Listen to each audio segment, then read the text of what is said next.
Alhamdulillah. Wassalatu wassalamu ala Rasulillah. Bismillahirrahmanirrahim. Wasaina al-insana biwalidayhi ihsanan. Amaratuhu ummuhu kurhan wa wada'atuhu kurha. Ila akhir al-ayati sadaqallahu al-aliyyul azim. Tamil Nadu ஜமாத் உலமா சபையினுடைய நெல்லிக்குப்பம் நகர கிளை மற்றும் இந்த மஸ்ஜித் நூருல் கரீம் பள்ளிவாசல் நீங்க ரெண்டு பேரும் இணைந்து இன்றைக்குள்ள இந்த நிகழ்ச்சியை நடத்தி கொண்டிருக்கிறீர்கள். இந்த நிகழ்ச்சிக்கு அடிகோடி கொண்டிருக்கக்கூடிய உலமா பெருமக்களே, அரவணைப்பாக இருக்கக்கூடிய பள்ளிவாசலுடைய நிர்வாகிகளே, ஆண்டோர்களே, சான்றோர்களே, தாய்மார்களே, ஒருத்தர் நல்ல பயான் செஞ்சா முத்தான பயான்னு சொல்லுவாங்க. எனக்கு என்ன இன்னைக்கு சத்தான பயானா தெரியுது. கோதுமை கட்சியோடு ஆரம்பிக்கிறதுனால பயான் முத்தான பயானா இருக்குதா இல்லையாங்கிறது பயானுக்கு பிறகு தெரியணும். அது இல்லாட்டாலும் அதை பற்றி ஒன்றும் பிரச்சனை இல்லை. ஆனா பயான் சத்தான பயானா தொடங்குது. ஒவ்வொரு இடத்துல ஒவ்வொரு விதமா. அந்த பெரம்பலூர்ல வீக்களத்தூருக்கு ஒரு இடம் ஒரு நிகழ்ச்சிக்கு போயிருந்தேன். நைட்டு 12:15 மணிக்கு தான் என் கையில மைக் வந்துச்சு. எனக்கு தர்ற நிகழ்ச்சிக்கு 12:15 மணிக்கு தான் அவங்க டைம் ஒதுக்கி இருக்காங்க. அதுக்கு நம்ம ஒன்றும் ஆட்சேபனைலாம் பண்ண முடியாது. அவங்க நிகழ்ச்சிக்காரங்க எனக்கு ஒதுக்குனது அந்த டைம் தான். அவங்க இது மாதிரி இதோட திக்கா ஒரு கட்சி கொடுத்தாங்க. இப்ப நான் அந்த நிகழ்ச்சியினுடைய நடுவராக இருந்தேன், பேச்சாளர் இல்லை, நிகழ்ச்சிக்கு நடுவர். அந்த ஒரு வழக்காடு பண்றதுக்கு நான் ஒருத்தர்கிட்ட கேட்டேன், 12:15 மணிக்கு ஆரம்பிக்குது, அநேகமா எனக்கு 2 மணி நேரம் ஆகும், 2:15 மணிக்கு தான் முடியும், சுக்கு காப்பி கொடுத்தா நல்லா இருக்குமே, நல்ல சூடா சொரணையா இருக்குமே, அதையா நீங்க கஞ்சி கொடுக்குறீங்க அப்படின்னு கேட்டேன். அதுக்கு அவர் சொன்னாரு, அஜரத்து எங்க ஊர்ல கஞ்சி கொஞ்சம் கட்டியா இருக்கும், குடிச்சு முடிச்சாங்க 2 ஓதோடு ஒட்டிக்கிட்டு வாயை திறக்கவே முடியாது, நீங்க 2 மணி நேரம் தைரியமா பேசலாம், யாருமே வாய் திறந்து இளைஞரே பண்ண மாட்டாங்க, அது நல்லா ஒட்டிக்கிடும், அந்த மாதிரி ஒரு ஏற்பாட்டில் நாங்க இதை பண்ணியிருக்கோம், நீங்க எதுவும் சொல்லி அடுத்த வருஷம் சுக்கு காப்பியா மாத்திராதீங்கன்னு சொன்னார். அதுவும் அவர் சேர்த்து சொல்றாரு, அதையும் சேர்த்து. இப்போ ஒவ்வொரு நம்ம வசதிக்கு சில காரியங்களை செஞ்சுக்கிறது இது இயல்பா உள்ளது. அல்ஹம்துலில்லாஹ். இங்க 8வது ஆண்டு நாங்க அப்படி டபுள் மேலப்பாளையத்துல ரொம்ப காலமா நடத்துறோம். தொடர்ச்சியா நடத்துறதுங்கிறது நாங்க 16வது ஆண்டா நாங்க நடத்திக்கிட்டு இருக்கோம். மேலப்பாளையத்தினுடைய இந்த நகர உலமா சபை சார்பாக 16வது வருடமாக நாங்கள் நடத்தி கொண்டு இருக்கிறோம். அது புலி 8 அடின்னா தாய் 16 அடின்னு சொன்ன மாதிரி உங்களுக்கு ஒருவேளை நாங்க முன்னோடிகளா இருக்கலாம், மக்கள் அதிகமா இருக்கிறதுனால நீங்க 8 அடி பாஞ்சிருக்கீங்க, நாங்க 16 அடி மேலப்பாளையத்தை பொறுத்தவரையில.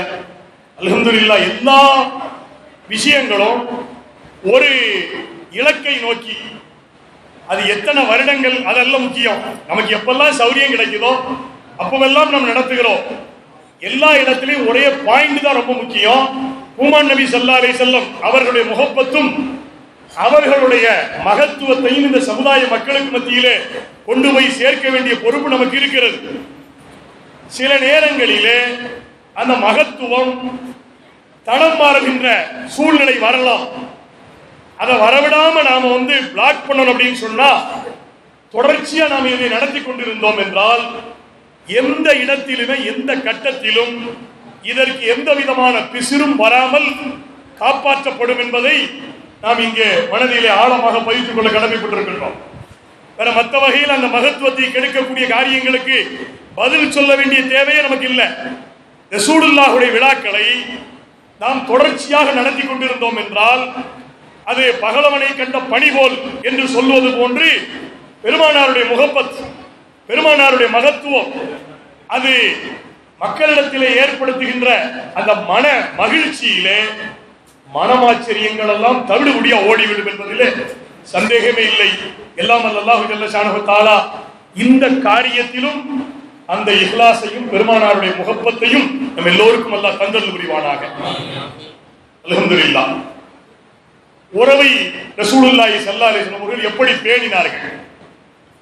இன்னைக்கு உறவை பேணுவது அப்படின்னா ஒவ்வொரு விஷயங்களுக்கு ஒரு டெஃபினேஷன் இருக்கும் பாருங்க, தாரீஃப், இதுக்கு இதுதான் விளக்கம் அப்படின்னு சொல்ற மாதிரி உறவை பேணுவது என்றாலே நிறைய பேர் எப்படி நினைச்சு வச்சிருக்கிறாங்க அல்லது எப்படி நடந்து வருகிறது என்றால், சொந்தக்காரங்க கல்யாணத்துக்கு கூப்பிட்டா கண்டிப்பா போயிடணும், போகாம இருக்க கூடாது. சொந்தத்துல ஒரு மௌத்துன்னா கண்டிப்பா போயே தீரணும். அதுல இப்படி ஒரு பழமொழி நம்மள கூட, மங்களகரமான காரியத்துக்கு வராட்டா கூட பரவாயில்லைங்க, மையத்தூடுக்கு வராம போயிட்டார என்று உறவை ஒரு மனிதர் விட்டு விடுகிறார் என்பதற்கு அளவுகோலாக இந்த இரண்டு விஷயங்களும் இன்னைக்கு ரொம்ப பிரதானமாக இருக்கின்றன. அதுல சில இடங்களிலே கல்யாணங்கள்ல பாத்தீங்கன்னு சொன்னா நெருக்கமான இரண்டு உறவுகள் ஏதோ ஒரு காரணத்தை வைத்துக் கொண்டு அவர்கள் பிரிந்திருப்பாங்க. இவர் அவரோட பேச மாட்டாரு, அவர் இவரோட பேசுறது இல்ல, சலான் சொல்றது இல்ல. இந்த நேரத்தில் அந்த பகுதியில் உள்ள பெரியவர்கள் ஒரு முன்முயற்சி எடுப்பாங்க. கல்யாணத்தை ஒட்டியாவது உங்க தம்பியை நீங்க கூப்பிட்டுருங்களங்க, இவ்வளவு நாளா பேசாம இருக்கீங்க, உங்க பிள்ளை கல்யாணம், உங்க தம்பி நீங்க வச்சு நீங்க எப்படி செய்யறது சரியாங்க? அது அல்லது தம்பிட்ட போய் உங்க அண்ணனை கூப்பிடாம நீங்க கல்யாணம் நடத்தினா அது நல்லா இருக்குமா? நாங்கெல்லாம் வரும்போது எங்களை அவர் நின்று வரவேற்கிறது எப்படி? அப்படி ஒரு பெரிய மனுஷன் உங்க குடும்பத்துல, அதுல சில இடங்கள் அத்தாவையோ வாப்பாவையோ கூட பாதிச்சுட்டு கல்யாணம் நடத்தின ஆட்கள்லாம் உண்டு, ரொம்ப ரேரு. ஆனாலும் அப்படி நடந்திருக்கின்றது. சொந்த தகப்பன் ஒரு மகனுடைய கல்யாணத்தில் இல்லாமல் இருப்பது என்பது கொஞ்சம் ஆச்சரியமா இருக்கலாம். நம்ம புள்ள கல்யாணத்துல அண்ணனோ தம்பியோ சண்டை போடுறது, அக்காவோ தங்கச்சியோ சண்டை போடுறது நார்மலா இருக்கு. ஆனால் தகப்பனார் கூட சேராத கல்யாணங்களும் உண்டு. நம்ம என்ன செய்யறாங்க? அவரை சேர்த்திருங்க. உறவை சேர்ப்பதற்கான இடமாக, உறவுகள் சேர்ந்து வாழ வேண்டும் என்பதற்கான ஒரு இலக்காக ஒன்று மங்களகரமான நிகழ்ச்சியாகிய திருமணங்கள், அல்லது நாம சேர்க்க வேண்டிய அவசியமே இல்லை, கண்டிப்பாக அவர் வர வேண்டும் என்று எல்லோருடைய வாயிலும் சொல்லுகின்ற அளவிற்கு வீட்டில் ஏதாவது ஒரு சங்கடமான காரியம் என்றால், யார் இவ்வளவு நாளும் பேசவில்லையோ அவர் தானாக வந்தாவது பார்த்து விட வேண்டும். இப்படி ஒரு விளக்கத்தை நமக்கு நாமே வரையறை செய்து வைத்திருப்பதை பார்க்க முடிகிறது. உறவை பேணுவதிலே இந்த இரண்டும் பிரதானமானது என்பதிலே எந்த விதமான மாற்று கருத்தும் இல்லை. ஆனால் கல்யாணத்துல இதுவரைக்கும் சண்டை போட்டவங்க சேர்றது மட்டும், அல்லது வீட்டில் ஏதாவது துக்ககரமான செய்தின்னா இதுவரையில் பிரிந்தவர் வர வேண்டும் என்பது மட்டும்தான் உறவை பேணுவதா என்றால், அதையெல்லாம் தாண்டி உறவை பேணி அதை பராமரிப்பது என்பதிலே மிக ஆழமான செய்திகளை அண்ணல் பெருமான் ஸல்லல்லாஹு அலைஹி வஸல்லம் அவர்கள் தன்னுடைய வாழ்க்கையின் மூலமாக நமக்கு உணர்த்தி தருகிறார்கள். ரசூலுல்லாஹி ஸல்லல்லாஹு அலைஹி வஸல்லம் அவர்கள் போதனையின் மூலமாக உறவை பேணுவதை பற்றி சொன்னார்கள் பெருமானார். அது நமக்கெல்லாம் புரிய வேண்டும் என்பதற்காக உறவு எப்படிப்பட்டது, அந்த வார்த்தையை கூட ரசூலுல்லாஹ் விளக்குவாங்க. உறவு அப்படிங்கிறதுக்கு அரபியில பயன்படுத்தக்கூடிய வார்த்தையை பெருமானார் ஸல்லல்லாஹு அலைஹி வஸல்லம் அவர்கள் அதை விளக்கம் சொல்லி அது எந்த அளவிற்கு விசேஷமானது என்பதை ரசூலுல்லாஹி ஸல்லல்லாஹு அலைஹி வஸல்லம் அவர்கள் நிறைய ஹதீஸ்களிலே விளக்கி சொல்லி தந்திருக்கிறார்கள். ஆனால் அதையெல்லாம் தாண்டி ரசூலுல்லாஹி ஸல்லல்லாஹு அலைஹி வஸல்லம் அவர்கள் இந்த உறவை எந்த கட்டங்களிலே எப்படி பேண வேண்டும் என்பதை தன்னுடைய வாழ்விலே பெருமானார் ஸல்லல்லாஹு அலைஹி வஸல்லம் அவர்கள் வழிகாட்டி தந்திருப்பதை நாம் பார்க்கிறோம். உறவை பேணுவதென்றால் யாருடைய உறவை எல்லாம் பேணுறது? நான் முதல்ல ஒன்று சொன்ன பாருங்க, உறவை சேர்த்து வைப்பது என்பது ஒண்ணு சந்தோஷமான காரியங்களா இருக்கணும், அல்லது துக்ககரமான காரியங்கள்ல சேரணும். சொன்ன மாதிரி உறவு என்றால் யாரை சேர்த்து வைப்போம் தெரியுமா? அண்ணன் தம்பி அக்கா தங்கச்சி ஒருத்தருக்கு ஒருத்தர் சண்டை போட்டுக்கிட்டு இருந்தா மட்டும்தான் சேர்த்து வைக்கிறது உண்டு. ரொம்ப நெருக்கமான நண்பர்களாக சின்ன வயசுல இருந்தே இருந்து ரெண்டு பேரும் ஒன்னாவே இருந்தவங்க சில பேர் பிரிந்திருந்தால் அவர்களையும் சேர்த்து வைப்பவர்களை பார்த்திருக்கிறோம். ஆனால் உறவு என்பது இந்த எல்லைக்குள்ளே மட்டும் இல்லை. ரசூலுல்லாஹி ஸல்லல்லாஹு அலைஹி வஸல்லம் அவர்கள் அந்த விஷயத்திலும் இந்த எல்லையை தாண்டி நமக்கு ஒரு விளக்கத்தை தருகிறார்கள். நாம சாதாரணமா பார்த்திருப்போம், இந்தியா அமெரிக்க உறவிலே ஒரு புதிய அத்தியாயம் தொடங்கியது அப்படின்னு எழுதுவாங்க. இந்தியா அமெரிக்க உறவிலே அங்கேயும் உறவுன்னு எழுதுவாங்க, ரிலேஷன்ஷிப். அதனால நீங்க பாத்தீங்கன்னு சொன்னா லா கோர்ட்ஸ்ல வந்து இன்டர்நேஷனல் ரிலேஷன்ஷிப் லா அப்படின்னு ஒன்று உண்டு. சர்வதேச நாடுகளுக்கு இடையிலே உறவை பேணுவது என்ற ஒரு டாபிக் இருக்குது. அது ஒரு தனி டாபிக், இன்டர்நேஷனல் ரிலேஷன்ஷிப் லா. அப்போ உறவு என்பது ஒரு நாட்டிற்கும் இன்னொரு நாட்டிற்கும் இடையிலே கூட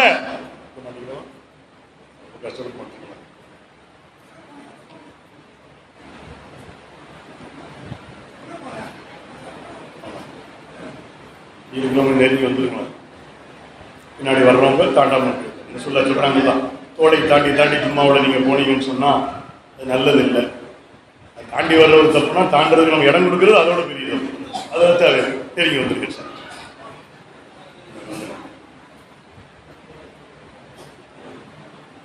உறவு என்பது இந்திய அமெரிக்க உறவு, வெளிநாடுகள்ல யாரோட நம்ம சேரணும்னு நினைக்கிறோமோ இதையெல்லாம் உறவு என்றுதான் தொலைக்காட்சிகளிலே ஊடகங்களிலே இப்படிதான் எழுதுவாங்க. அந்த உறவு எந்த உறவு? மொத்தத்திலே பெருமானார் ஸல்லல்லாஹு அலைஹி வஸல்லம் அவர்கள் யாரோடவெல்லாம் எந்தெந்த உறவுகளை காப்பாற்ற வேண்டுமோ அதையெல்லாம் பெருமானார் ஸல்லல்லாஹு அலைஹி வஸல்லம் அவர்கள் தன்னுடைய வாழ்விலே காப்பாற்றினார்கள் என்று நாம் சரித்திரங்களிலே பார்க்கிறோம். இந்த உறவிலே பெருமானார் ஸல்லல்லாஹு அலைஹி வஸல்லம் அவர்கள் முதல் இடத்திலே எதை வைக்கிறாங்க? எந்த கோணத்திலே அதை ரசூலுல்லாஹி ஸல்லல்லாஹு அலைஹி வஸல்லம் அவர்கள் வைக்கிறார்கள் என்றால், உறவு என்பதை ரசூலுல்லாஹி ஸல்லல்லாஹு அலைஹி வஸல்லம் அவர்கள் இறை வசனத்தை அடிப்படையாக கொண்டு அல்லாஹு ஜல்ல ஷானஹு தஆலா குர்ஆன் ஷரீஃப்ல சொல்றான் பாருங்க, வஅபுதுல்லாஹ, அல்லாஹ்வை வணங்குங்கள், வலா துஷ்ரிகு பிஹி ஷையன், அவனுக்கு நீங்கள் இணை வைக்காதீர்கள், ஒபில் வாலிதைனி இஹ்சானன், பெற்றோர்களுக்கு நலவு செய்து நடந்து கொள்ளுங்கள் என்று அல்லாஹு ஜல்ல ஷானஹு தஆலா அத இஹ்சான் என்கின்ற வார்த்தையிலிருந்து அல்லாஹ் சொல்லுவான். அந்த மூல சொல்லில் இருந்து உறவு என்பதற்கு அரபியில பயன்படுத்துகின்ற வார்த்தை என்பது கராபத். கராபத் அப்படின்னா உறவுன்னு அர்த்தம், ரிலேஷன் அப்படின்னு அர்த்தம். இஹ்சான் என்கின்ற வார்த்தையை தான் அல்லாஹு ஜல்ல ஷானஹு தஆலா உறவை பேணுகின்ற இடத்திலே, அதிலும் முதல் தரத்திலே உள்ள பெற்றோர்களை அல்லாஹு ஜல்ல ஷானஹு தஆலா பேணி வாழ வேண்டும் என்பதை சொல்ல வரும் பொழுது அல்லாஹ் அவர்களோடு நெருக்கமாக வாழுங்கள் என்று சொல்லவில்லை, அவர்களோடு உங்களுடைய உறவை வைத்துக் கொள்ளுங்கள் என்று சொல்லவில்லை. அது உறவு வைக்க வேண்டிய ஆட்கள் இல்லை, எப்படி நடந்து கொள்ள வேண்டும்? ஒபில் வாலிதைனி இஹ்சானன், அவரிடத்தில் நீங்கள் இஹ்சானோடு நடந்து கொள்ளுங்கள் என்று அல்லாஹ் ஜல்ல ஷானஹு தஆலா திருமறையிலே சொல்லி காட்டுகிறார்.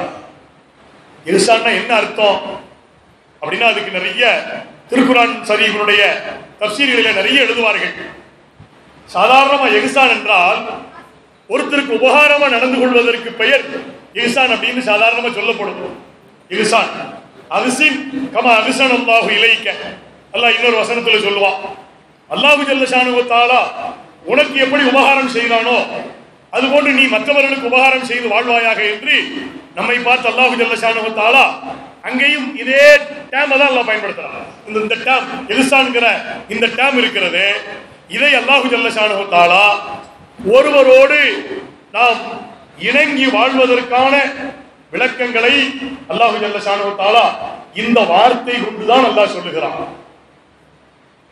பிரபலியமான ஹதீஸ், பெருமானாரிடத்திலே ஒரு சஹாபி வந்து கேட்கிறார்கள், மன் அஹக்கு பி ஹுஸ்னி ஸஹாபத்தி யா ரசூலல்லாஹ், அல்லாஹ்வின் தூதர் அவர்களே, நான் என்னுடைய உறவிலே நான் என்னுடைய பிரியத்தை அல்லது என்னுடைய நட்பை என்னுடைய அன்பை நான் வெளிக்காட்டுவதிலே யார் முதல் தரத்திலே இருக்கிறார்கள் என்று பெருமானார் ஸல்லல்லாஹு அலைஹி வஸல்லம் அவர்களிடத்திலே ஒரு சஹாபி வந்து கேட்கிறார்கள். அதுக்கு ரசூலுல்லாஹ் என்ன பதில் சொன்னாங்க அப்படின்னு சொன்னா, உம்முக்க, உங்க உம்மான்னு சொன்னாங்க ரசூலுல்லாஹ். உங்களுடைய தாயார் தான் உன்னுடைய முதல் தரத்திலே நீ அவர்களுக்கு தேவையான காரியங்களை செய்யக்கூடிய இடத்திலே இருக்கிறார்கள் என்று ரசூலுல்லாஹி ஸல்லல்லாஹு அலைஹி வஸல்லம் சொல்லி தருவார்கள். அந்த ஹதீஸிலே பெருமானார் 3 முறை திரும்ப திரும்ப அந்த சஹாபி கேட்கும் போதெல்லாம் தாயைத்தான் சொன்னார்கள். 4ஆவதாக தகப்பனாரை ரசூலுல்லாஹி ஸல்லல்லாஹு அலைஹி வஸல்லம் சொல்கிறார்கள். இந்த இருவரும் தான் முதல் இடத்திலே இருக்கிறார்கள். அல்லாஹ் ஜல்ல ஷானஹு தஆலா அதைத்தான் ஒபில் வாலிதைனி இஹ்சான். இங்க ரசூலுல்லாஹி ஸல்லல்லாஹு அலைஹி வஸல்லம் அவர்கள் தன்னுடைய தோழர்களிடத்திலே தாயை முதலிடத்திலே வைத்து சொல்லுகிறார்கள். எப்ப இந்த பிரச்சனை அந்த தாய்க்கான அந்த இஹ்சானை செய்ய முடியாத நேரம் எப்ப வரும் தெரியுமா?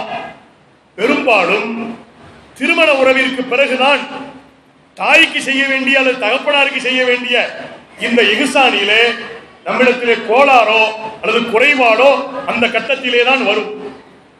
இதை பேணுவதைத்தான் பெருமானார் ஸல்லல்லாஹு அலைஹி வஸல்லம் அவர்கள் தன்னுடைய வாழ்விலே தன்னுடைய தோழர்களுக்கு அதை ரொம்ப தெளிவா அதே நேரத்தில் அர்த்த புஷ்டியோடு பெருமானார் அதை வாழ்க்கையிலே வழிகாட்டி தந்தார்கள். பெருமானார் ஸல்லல்லாஹு அலைஹி வஸல்லம் அவர்கள் அலி ரலியல்லாஹுடைய வாழ்க்கையில நான் சொல்லுகின்ற இந்த செய்திக்கு ஒரு நிகழ்ச்சி, அதுவும் மிக முக்கியமான நிகழ்ச்சி. பெருமானார் ஸல்லல்லாஹு அலைஹி வஸல்லம் அவர்களுக்கு அப்படிப்பட்ட சூழல் ஏற்படவே இல்லை. நமக்கெல்லாம் தெரியும், அவர்கள் தாயின் வயிற்றில் இருக்கும் போது அவருடைய தகப்பனார் அப்துல்லா மூத்தாயிட்டாங்க. 6 வயதாக இருக்கும் போது தாயார் ஆமினா அம்மா அவங்க மரணிச்சிட்டாங்க, நமக்கு தெரியும். அப்ப இஹ்சான் என்கின்ற இந்த நிலையை ஒரு தாய்க்கு ஒரு பிள்ளை செய்ய வேண்டிய முக்கியமான இடம் திருமணத்திற்கு பிறகு, குறிப்பாக அந்த தாயினுடைய வயோதிக காலத்திலே இது ஏற்படுகிறது, தேவைப்படுகிறது. ரசூலுல்லாஹி ஸல்லல்லாஹு அலைஹி வஸல்லம் அவர்களுக்கு இந்த சூழ்நிலை எழவில்லை என்பது நமக்கெல்லாம் தெரியும்.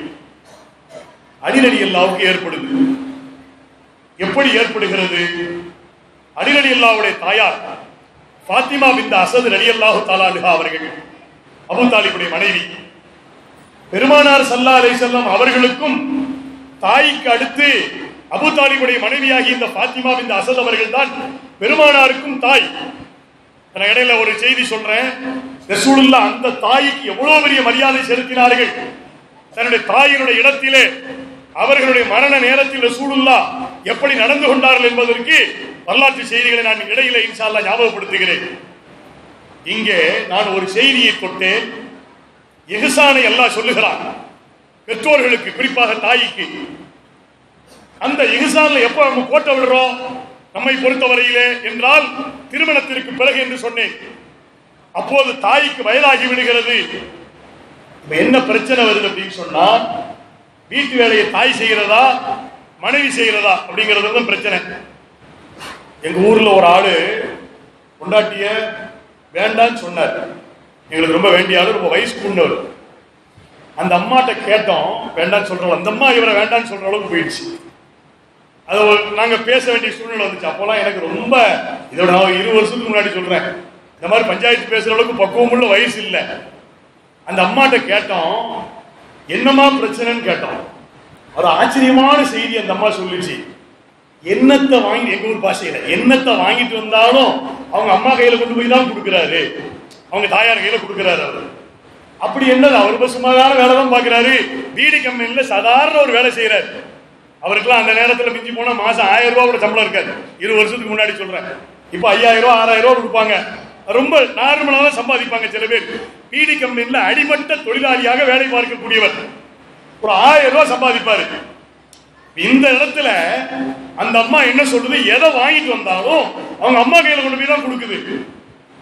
ஒருத்தர் சொல்லிட்டு இருந்தாரு, இன்னும் இடையில ஒன்று ஞாபகம் வரதுனால சொல்றேன். அந்த காலத்துல வந்து பாத்தீங்கன்னு சொன்னா, மனைவிக்கு வெளியில போயிட்டு வரக்கூடியவங்க அந்த காலத்துல எல்லாம் நம்ம ஏரியாக்கள்ல கிடைக்கிறதுல முறுக்கு கிடைக்கும். நிறைய இடங்கள்ல முறுக்கு வாங்கி கொண்டு கொடுப்பாங்களாம். அம்மாவுக்கு தெரியாம சில பேர் இந்த வேலை பார்க்கறது. இவரு நான் சொல்ற கதை உண்மையானது, நடந்தது அதுல வேற.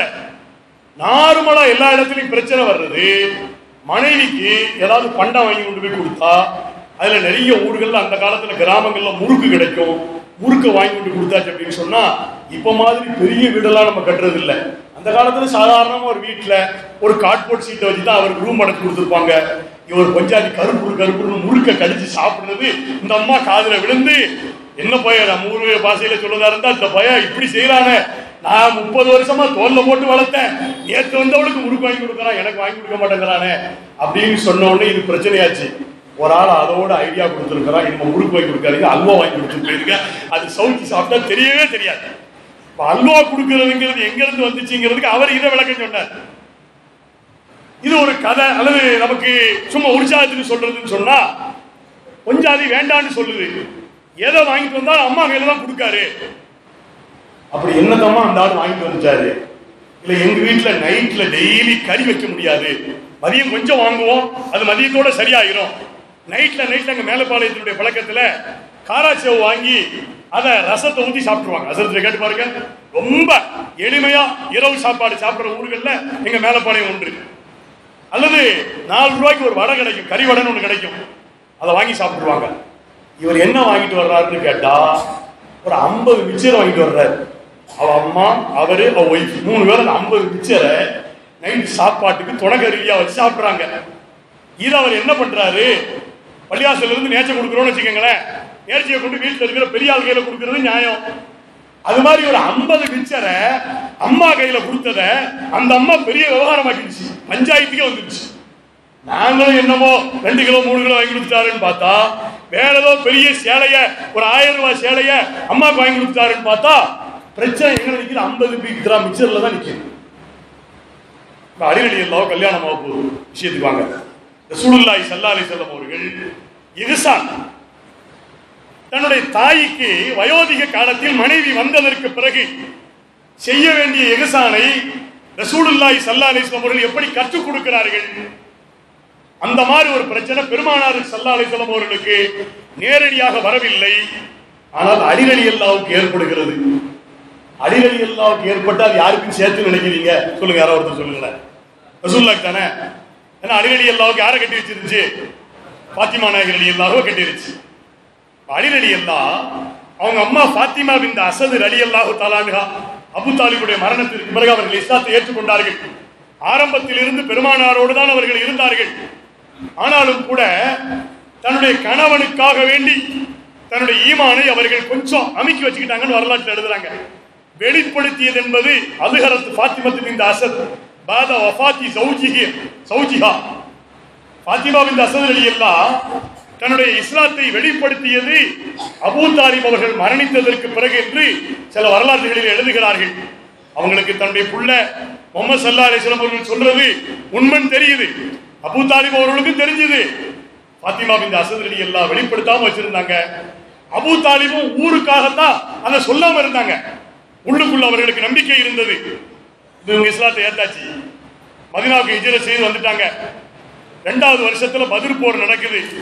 பத்ர் போர் முடிஞ்ச கொஞ்ச நாள்ல பெருமானார் ஸல்லல்லாஹு அலைஹி வஸல்லம் அவர்கள் அலி ரலியல்லாஹுக்கு ஃபாத்திமா நாயகியை திருமணம் முடித்து வைக்கிறார்கள் என்பது சரித்திரம்.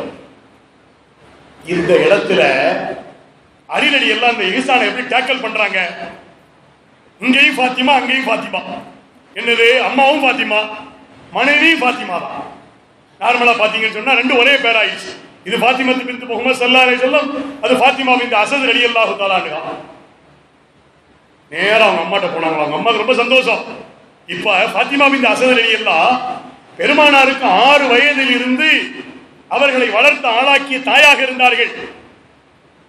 அதற்கு பிறகு இப்ப எப்படி மாறிட்டாங்க, அலி ரலியல்லாஹுடைய அம்மாவா அவர்கள் இருப்பதால் பெருமானாருக்கு சம்பந்தி அம்மாவா மாறிட்டாங்க.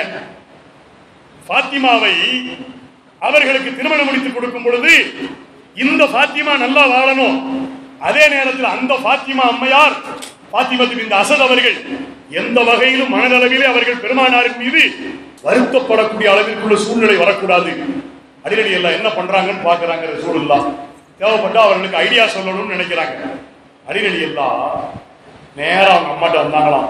அம்மா உனக்கு ரொம்ப சந்தோஷம் தானா? ரொம்ப சந்தோஷம், நம்ம புள்ள நம்ம வீட்டுக்கு வருது, நம்ம புள்ள எங்கிலிருந்து வாழப்போகுது என்று அவர்கள் ஃபாத்திமா பின்த் அஸத் அவர்கள் இந்த ஃபாத்திமத்து ஸஹராவை வரவேற்பதற்கான எல்லா விதமான வார்த்தைகளையும் சொன்னார்கள்.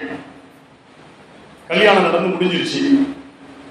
அலி ரலியல்லாஹு ஒரே வீட்டில் தான் அவங்க குடியிருக்கிறாங்கன்னு சொல்லி நான் பார்த்த வரலாற்றிலே இப்படி ஒரு வார்த்தை எழுதுகிறார்கள், எல்லோரும் ஒன்றாக இருக்கிறார்கள். அம்மாவும் அங்க இருக்காங்க, அலி ரலியல்லாஹு இருக்கிறாங்க, பெருமானாருடைய மகளார் ஃபாத்திமா மனைவியாக இன்னைக்கு அந்த வீட்டுடைய மணப்பெண்ணாக வருகிறார்கள். இந்த பிரச்சனை எப்படி, அவங்களுக்கு எவ்வளவு வயது இருக்கும்? பெருமானார் ஸல்லல்லாஹு அலைஹி வஸல்லம் அவர்கள் சின்ன பிள்ளையா இருக்கும் போது அவர்களுக்கு அத்தனை வயசுன்னு சொன்னா அவர்களை வளர்க்கக்கூடிய அளவுக்கு அவங்க பெரிய தகப்பனாருடைய மனைவின்னு சொன்னா இன்னைக்கு பெருமானாருக்கு 54 வயசு ஆக போகுது. பெருமானார் ஸல்லல்லாஹு அலைஹி வஸல்லம் அவர்களுக்கு 54 வயது ஆகின்ற நேரத்தில் 55 வயசு ஆகும் பொழுது அவர்கள் எப்படி ஒரு 70 வயசை தொட்டிருப்பாங்க. ஃபாத்திமா பின்த் அஸத் ரலியல்லாஹு வபில் வாலிதைனி இஹ்சானன், அல்லாஹ் ஜல்ல ஷானஹு வ தஆலா சொல்றான் பாருங்க, உங்களுடைய பெற்றோர்களுக்கு இஹ்சானோடு நடந்து கொள்ளுங்கள். அந்த எஹ்சானை செயல்படுத்த வேண்டிய நேரம் என்பது குறிப்பாக வயோதிக காலம், அதிலும் கவனமாக இருக்க வேண்டிய காலம். ஒரு ஆண் மகனுக்கு மனைவி வந்து அவளுடைய இடத்திலே தாயாரையும் ஒரே தராசுல வச்சு இருவரையும் ஒன்றாக பராமரிப்பது என்பது மிக போராட்டமான ஒன்று. அலி எல்லாம் பாத்திமா பின்த் அஸ்த் போய் சொன்னாங்களாம், முக்கியமான 4 வேலைகளை நான் இங்கே ஞாபகப்படுத்துகிறேன். 4 காரியங்கள். அஸ்ஸிகாவு பில் மாயி 1, அத்ஹாபு இலல் ஹாஜத்தி 2, அத்தஹீனு அல் அஜீனு. நம்ம வீட்டுல இந்த 4 முக்கியமான வேலைகள் இருக்கின்றன. ஒரு வீடுன்னு சொன்னா என்ன இருக்கும்? வீட்டுல சமையல் பண்ணணும். ஒரு பொம்பளை பெண்மணி சமையலுக்கு தேவையான பொருளை வெளியில இருந்து கொண்டு வரணும். இவ்வளவுதான். நம்ம வீடுகள்ல இப்ப திருக்க நேரத்துல பைப் இருக்குது, எல்லா தண்ணியுமே அங்க வந்துடும். போர் வாட்டர் வந்துடும், கார்பரேஷன் வாட்டர் வந்துடும். அது தண்ணியா வரணும்னா தண்ணியா வரும், வெண்ணியா வரணும்னா வெண்ணியா வரும். திருக்கு நேரத்துல எல்லாம் வந்துடும். எங்கெல்லாம் வரும்? வாசல்லையும் வரும், ஹால்லையும் வரும், பெட்ரூம்ல வரும், பாத்ரூம்ல வரும், எல்லா இடத்துலையும் வரும். அப்ப அப்படி கிடையாது, எங்கேயாவது தண்ணி எடுத்துட்டு வரணும். அடிக்கடி எல்லாம் ஒர்க்கை டிவைட் பண்றாங்க. பொருளாதாரம் படிக்கிறவங்களுக்கு சொல்லி கொடுப்பாங்க, டிவிஷன் ஆஃப் த லேபர். அதாவது பணியாளர்களுக்கு அந்த காரியங்களை பகிர்ந்தளித்தால் ஈஸியா செஞ்சிடலாம். கீழ் மட்டத்தில் ஒருத்தர் ஒரு வேலையை செய்யணும், அதுக்கு அடுத்த கட்டம் ஒருவருக்கு. இது மாதிரி அலி அல்லா தன்னுடைய தாயார் பாத்திமா பின்த் அஸ்த் இடத்திலே போய் சொல்லுகிறார்கள், இந்த 4 காரியங்களில் 2 காரியம் கொஞ்சம் கடுமையானதும் கூட, அது வெளியில இருந்து கொண்டு வர வேண்டியது இருக்கிறது. அஸ்ஸிகாவு பில் மாய், தண்ணீர் எடுத்துட்டு வரணும். வீட்டுக்கு தேவையானதுக்கு, குளிக்கிறதுக்கு, குடிக்கிறதுக்கு, சமையல் பண்றதுக்கெல்லாம் தண்ணி வேணும். 2வது, சமையலுக்கு தேவையான தளவாட பொருட்களை, ரா மெட்டீரியல்ஸ் வாங்கிட்டு வரணும். அரிசி வாங்கிட்டு வரணும், பருப்பு வாங்கிட்டு வரணும், எண்ணெய் வாங்கிட்டு வரணும், அப்பளம் வாங்கிட்டு வரணும், எல்லாம் வாங்கிட்டு வரணும். அத்ஹாபு இலல் ஹாஜத்தி. இந்த 2ஐயும் சின்ன பாத்திமா செய்யட்டும். சின்ன பாத்திமான யாரு? அவங்க மனைவி. அல் அஜீன் வத் தஹீன். அதுக்கே கொஞ்சம் நேரம் ஆயிடுச்சுன்னு சொன்னா, சாப்பாடு சமைக்கணும்னா அவங்க சாதாரணமா ரொட்டி தான் அதிகமா சாப்பிடுவாங்க. நீங்க மாவை குழைச்சி நீங்க ரொட்டியை சுட்டுருங்க. மாவுக்கு தேவையானதை, அதை குழைக்கிறதுக்கு தேவையான மாவை திருகையில போட்டு அரைக்கணும் பாருங்க, அதையும் நீங்க பண்ணிருங்கம்மா. செஞ்சிடலாமான்னு கேட்கிறாங்க தாயிட்ட போய், அந்த அனுமதி கேட்கிறாங்க. இந்த 2 இப்படி பிரிச்சுக்கிறோமா? இப்படி நான் இந்த செய்தி எங்க ஞாபகப்படுத்துவது, நம்ம கவனிக்க வேண்டிய விஷயம் என்ன தெரியுமா? இஹ்சான் செய்யப்பட வேண்டும். அதே நேரத்தில் இந்த அம்மாலாம் நிறைய பேர் பழைய காலத்தில் உள்ள அம்மாக்கள்லாம் சும்மா இருக்கிறத விரும்ப மாட்டாங்க. இவங்க பாத்திமா பின்த் அஸ்த் 1400 வருஷத்துக்கு முன்னாடி சொல்றோம். நம்ம வீட்டுல நம்ம தாதிமா நன்னிமாவெல்லாம் பாத்தீங்கன்னு சொன்னா வேலை செஞ்ச கையால சும்மா இருக்க முடியாதுன்னு சொல்லிட்டு ஏதாவது ஒரு வேலையை செஞ்சுக்கிட்டு இருப்பாங்க. இன்னொரு விஷயம், வேலை செஞ்ச கை சும்மா இருக்காது. அந்த கையை சும்மா இருக்க விட்டா வாய் சும்மா இருக்காது, வம்ப இழுத்து விட்டுரும். அதனால ஏதாவது ஒரு வேலையை கொடுத்துரும். அந்த அம்மா வேலை செய்ய விட்டா தான் எதுலையும் தலையிடாம வேலையாவது பார்க்கணும். அந்த கிழவியை நீங்க வேண்டாம்னு சொல்லிட்டு கட்டில கொண்டு வைங்க, பலாய உடனே இழுத்துரும். அது ஒரு நல்ல கான்செப்ட். அடிநடிகள் அருமையான கான்செப்ட் கொடுக்குறாங்க நமக்கு. 2 பேரையும் பேலன்ஸ் பண்ணணும். எப்படி செய்யறது? இதை பண்ணிக்கலாமா? இங்க பாருங்க, அலிரலியல்லாஹுடைய இந்த போக்கு ரசூலுல்லாஹி ஸல்லல்லாஹு அலைஹி வஸல்லம் அவர்களிடத்திலே இருந்து அவர்கள் படித்த பாடம்.